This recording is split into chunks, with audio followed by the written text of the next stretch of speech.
प्रथम जोहन 4 अध्याय 7-10 पद पर्यंत। ईश्वर ही प्रेम। ए प्रियजन, आमे परस्पर को प्रेम करिबा, कारण प्रेम ईश्वर ठारू आगत। जे प्रेम करे से ईश्वर ठारू जात एवं ईश्वर को से जाने। जे प्रेम करे नाही से ईश्वर को जाने नाही, कारण ईश्वर ही प्रेम। ईश्वर प्रेम एई बड़ी भावे आम मध्य प्रकाशित होईछि। ईश्वर निजर अद्वितीय पुत्र को जगत को प्रेरण कले, जेपरि तांको द्वारा आमे जीवित रहिबु। यह ही प्रेम।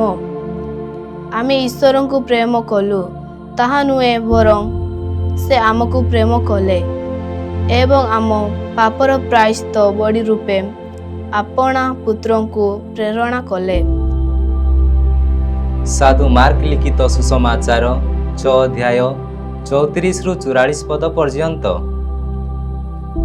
जेतेबेले जीशु समुद्र कूल को गले, से एक विशाल जनता को देखिले एवं सेमानक प्रति दयारे विगलित हेले, कारण सेमाने पालक विहीन मेष परि थिले एवं से सेमानंकु बहु विषय रे शिक्षा देबाकू लागिले। संध्या उअन्ते शिष्य माने तांको निकट को आसी कहिले, एया एक निर्जन स्थान एवं बेड़ मध्य गड़ी गलानी। सेमानकु विदा करि दियंतु, जेपरि सेमाने निकटवर्ती अंचल ओ ग्राम गुड़ी को जाई निज पाई किछि खाद्य किनि पारिबे। से सेमानकु कहिले, तुमे माने एमानकु किछि खाइबाकू दियो।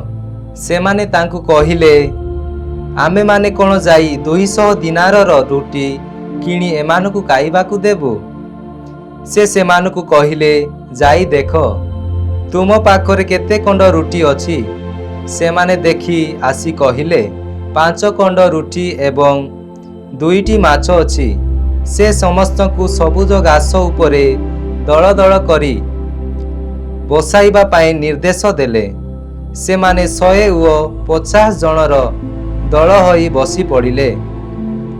से 5 खंड रुटी और 2टी माछ नहीं स्वर्ग आड़कू चाई धन्यवाद देले एवं रुटी गुड़ी को बांगी लोकमानक मध्यरे बांटिबा पाई शिष्य मानकू देले। 2 गोटी माछ को मध्य से सेही परि समस्तଙ୍କୁ मध्यरे बांटी देले। समस्त भोजन करी तृप्त हेले। अवशिष्ट रुटी और माछ खंडगुड़ी को संग्रह करी सेमाने 12टी टोकेई रे भर्ती कले। भोजन करिथिबा लोकंक संख्या 5000 थिला।